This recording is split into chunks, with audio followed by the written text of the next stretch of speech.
Rus hastahanasy Kreml tanqidçisi Navalny'nin yatan yerinden gozgolup bilinmejekdigini aýtdy. Rus lukmanlary Kreml tanqidçisi Aleksey Navalny'nin zäherlenme gumany astyna bejerigi alýan Sibir keselhanasyndan başga ýere äkidilip bilinmejekdigini aýdýarlar. Bir belgili Omsk Tiýid kömek keselhanasynyň baş lukmany Aleksandr Murachovski 21 awgustda Navalny'nin ýagdaýynyň çala gowulaşanyny ýöne henizem durnuksuzluğunu aýtdy.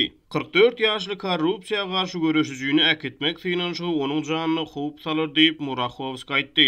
Huşsuz halda hastahananyň agyr näsaglary bejeriş bölümine alynan Navalny'ni äketmek üçin Nemis Tiýid kömek uçury Omska bardy. Ol Nemis paýtagtyna barandan soň Berliniň şärait keselhanasyna bejerigi almalydy. Navalny'nin metbuat sekretary Kira Yarmyş keselhananyň alan kararyny onuň janyna gönümel howp atlandyrdy. Omskyň enjamsy we anyklaýyşsyz keselhanasyna galmak ölüm howply diýip ol tweet ýazdy. Navalny'nin ýagdaýyna henizem resmi diagnoz goýulmady. Ýöne onuň topar alyp barýan işleri sebäpli onuň zäherlenendigine inanýar. Omskyň 1-nji Tiýid kömek hastahanasynyň lukmany Anatoliy Kalinichenko 21 awgustda habarçylary peşewdi we ganyň düzümine heniz zäheriň anyklanmagyny aýtdy.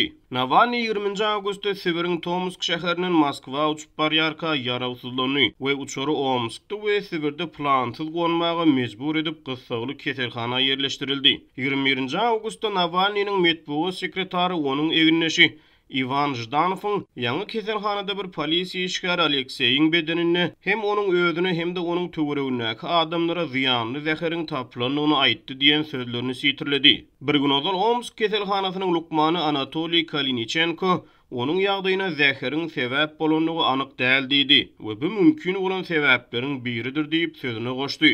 Hemne bir näçe teljeriş işleriniň göz öňünde tutulýanlygyny, saglyk testleriniň geçirilýändigini aýtdy.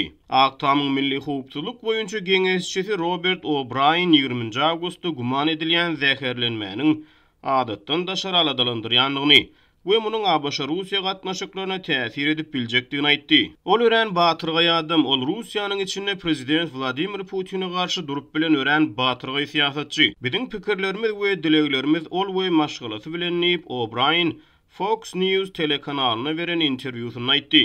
Bu adatdan daşar mesele we egerde munyň aňyrsynda ruslar bar bolsa bu biziň mundan beýlek ruslar bilen gatnaşyklarymyza täsir edip biljek zat diýip ol aýtdy. Navalny'nin lukmany Yaroslav Ashikhin Meduza beren gurrungyna opozisiýa lideriniň bejerigi üçin Ýewropa evakuasiýa edilmelidigini, sebäbi günwatar klinikalarynyň öňe sürilýän zäherlenme sebäp bolan maddany tapmak mümkinçiliginiň has köpdigini aýtdy. Kreml Putiniň baş tanqidçisynyň ýarawsyzlygynyň habarlydygyny aýtdy we oňa jan saglyk arzu etdi. Ýöne onuň zäherlenendigi barada aýdylýan gurrunglary esasly deliliň heniz ýokdugyny aýtdy. Kremliň metbuat sekretary Dmitri Peskov egerde zäherlenme tasdik bolan halatyna Rus kanun goruýjy edaralarynyň derňi bu işine başlajakdygyny aýtdy.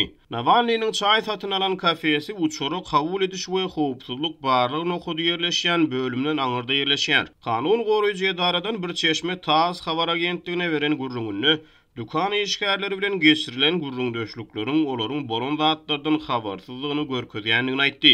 Russiýada giň ýaýran korrupsiýany paş eden Navalny mundan ozal fizik hüjümlerden ejir çekdi. 2017-nji ýylda antiseptik boýog bilen edilen hüjümni onuň bir gözüne şikayet etdi. 2019-njy ýylyň iýulynda ol ruhsat berilmedik protestler eden çağırışlar üçin 30 gün tutsuk edildi. Tutsukluk döwründe ol ýüzüne çiş we gyzarma sebäpli keselhanaya ekidildi. Soňra onuň zäherlenendigi öňe sürildi. Soňky ýyllarda ol bir näçe gedek türmäge basyldy, prezidentlige dalaş etmäge goý berilmedi. Moskwanyň häkimligine dalaş etmeginiň öňü baglandy. Şüphesiz Navalny özüniň syýasy pozisiýasy we işleri sebäpli zäherlerini diýip Navalny'nin esaslandyran korrupsiýa garşy gaznasynyň hukuk bölüminiň başlygy Vyacheslav Gimady Twitterda ýazdy.